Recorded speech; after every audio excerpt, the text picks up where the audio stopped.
Wild drawing is a practice that I've been developing over the last 2 years, and it emerged during the first lockdown for me when I was going on my one daily walk and I wanted to find a creative practice that would help me kind of ground myself in and feel more attuned with all of the different changing seasons and cycles that were happening all around me at that time in the natural world, at a time when in my own personal lives and in everyone's personal lives, the world in which I knew or was used to had been suspended, had kind of ground to a halt.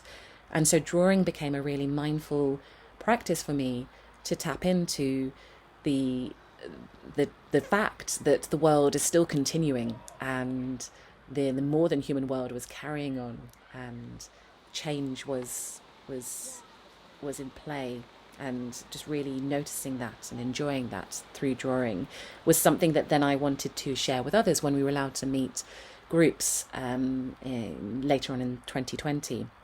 So I started leading wild drawing walks in the second half of that year, and in the summer of 2021 I was invited to be an artist in residence at Orleans House Gallery, which is in South London, and they have the most beautiful woodlands there. And so I spent 2 months really hanging out in the woods and inviting visitors to the gallery and members of the public and different community groups, as well as specialists who work in nature. So people from environmental foresters to spiritual ecologists, and from eco-psychotherapists to urban ecologists, and inviting them into the space with me to walk and talk and draw and help me really push my thinking around what wild drawing is, what it could be. And really what emerged during that time was many different exercises and ways of working with different materials that developed wild drawing into something that's more embodied and really about tapping into our sensory experience of the landscape.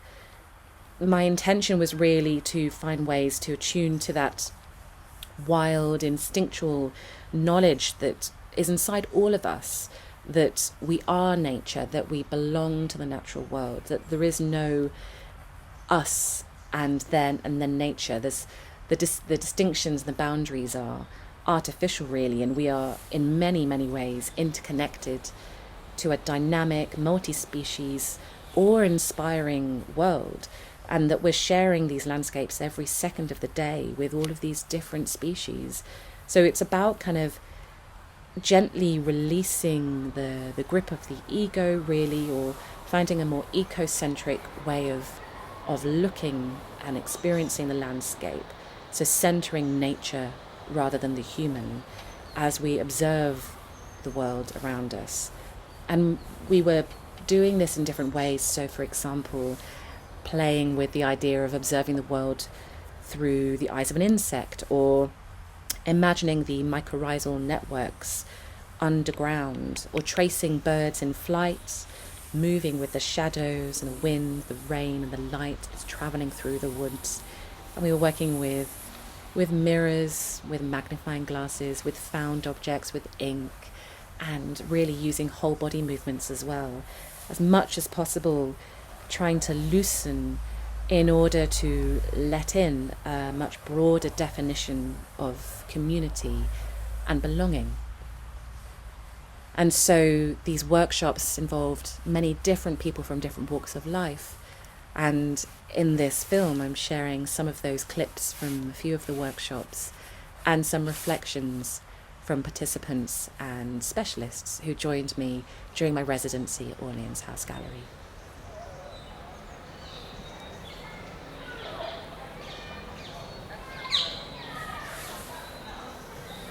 I love the eyes. I've just spotted them.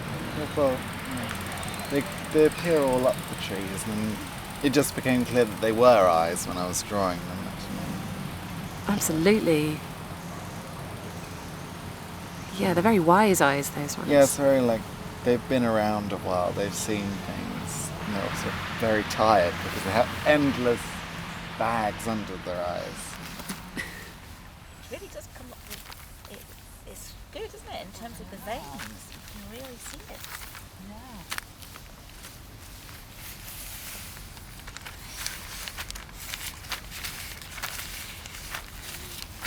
realized I heard sounds that I didn't have names for. Because when you're listening to identify what you're listening to, it creates a filter in your consciousness. And you don't pay attention to what is beyond your awareness. But once you stop trying to identify and you fully pay attention without projecting your knowledge, then more enters, more makes itself known. That's in a way what we're both trying to do, is just sort of shake things up a little so that we notice different things. Yeah. Looking again at the everyday, really. Looking again at the everyday, absolutely. So sort of wonder and awe, are hugely important to bring into our lives, aren't they?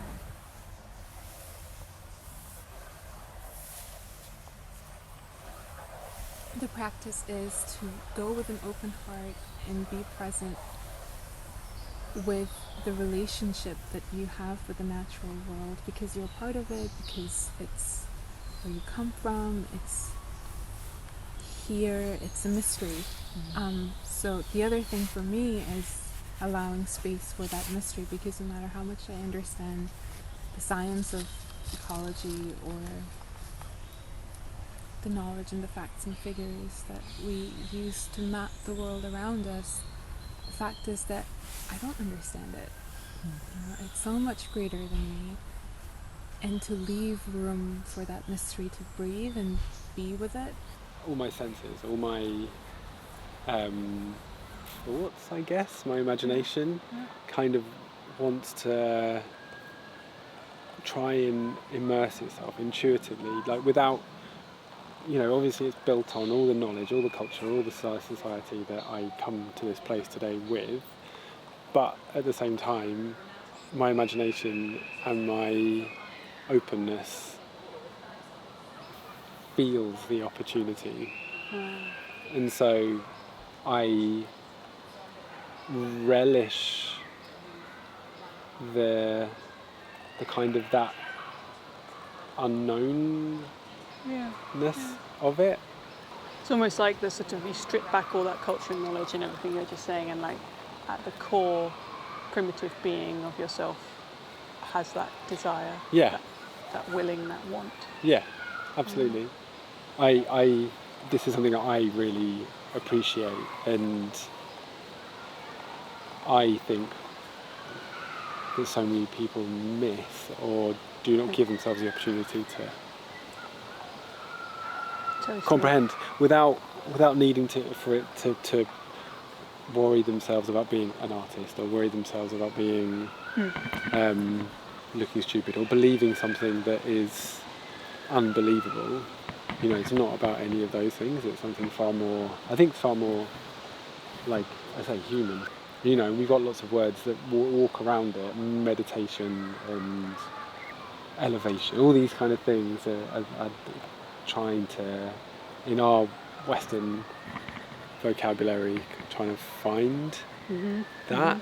And that's one of the interesting things about the Western world right now, is that, the more you read around this stuff, the more you're like, okay, we in the Western world don't really have a proper language for this, which is one of the really interesting things. So if you read some really interesting authors around this stuff, you can feel them in their writing going, I'm not quite sure how to express this thing.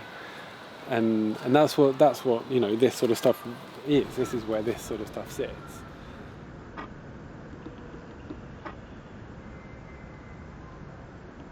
Climate scientists have been trying to tell us, so many people have been trying to tell us for so long, since Rachel Carson's Silent Spring, before that even, good people saying, we can't carry on like this. But I think it needs to be a more visceral thing. But I'm very interested in that emotional connection that used to exist, and I think still does. I think it's just buried, for humans with the forest, with the woods, and that I think has come through in fairy tales and folklore and all those things that were spoken sort of oral tradition, but also more recently through written fairy tales and so on. And it's very obvious in other countries, in Northern Europe. It's very obvious in Sweden, in Germany. Yeah.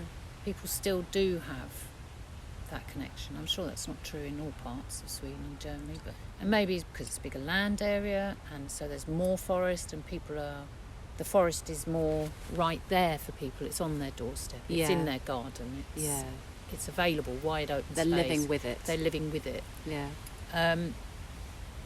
They have much more of a connection. And for some reason we don't here, and I don't know whether that's something to do with becoming more city-based urban creatures who just go out into the countryside to experience it for a day. So it's not something known. It's about how do we become rooted to this land wherever it is we are. So at the moment we're here, just outside London on this land, and if we lived here, how do we really become part of the land? How do we spend time with the land and really work at building a relationship with the land? Yeah. I don't know how to articulate it, but I think you feel more engaged with yourself as opposed to what you're trying to represent, maybe. Yeah. So for you, that's sort of more inward looking actually than what you're looking at there. So yeah. Wow. No, I agree. I think it's drawing it into you rather than, there is something about that, isn't it? It's all about the relationship, isn't it, rather than what's out there and you're here. It's the relationship between the two, and it's more kind of bringing it in rather than you looking out to it. It's quite a weird experience, actually. And we're going to be moving the charcoal away from us as we breathe out. So we're doing this in cycle with our breath. And I just was trying to find different ways for us to think about that exchange that's always happening between us. Well, without the plants, we would not be here. Plants and the algae and all the green things, the photosynthetic bacteria that exist, they're the ones that produce the oxygen for us to breathe. And they're wonderfully effective in that about 20% of the air that we breathe in is made of oxygen, whereas the plants and green organisms, are capturing carbon dioxide, which we exhale, which all animals exhale, which is a byproduct of our metabolisms, and a byproduct of burning them too, burning the fossil fuels and burning the plants. But that's still a tiny, tiny percentage of what's in the air, and yet they can capture that. They can breathe it in almost through the stoma in their leaves, through their membranes. They breathe that in, they ingest it in whichever way, and they use the power of sunshine to photosynthesize that carbon dioxide into sugars. And they lock down those sugars inside their cells, inside their bodies. They feed some to the fungi underground. But they store that carbon dioxide and use it to grow. And they breathe out oxygen. Their byproduct is something that we live on.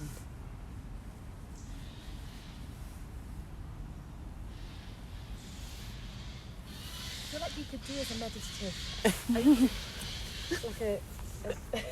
it definitely could be a download. Just a few minutes to kind of reconnect with your breath, with Tilly narrating. That would be fun. Yeah. That'd be fun. Natural world narrations, we could call it.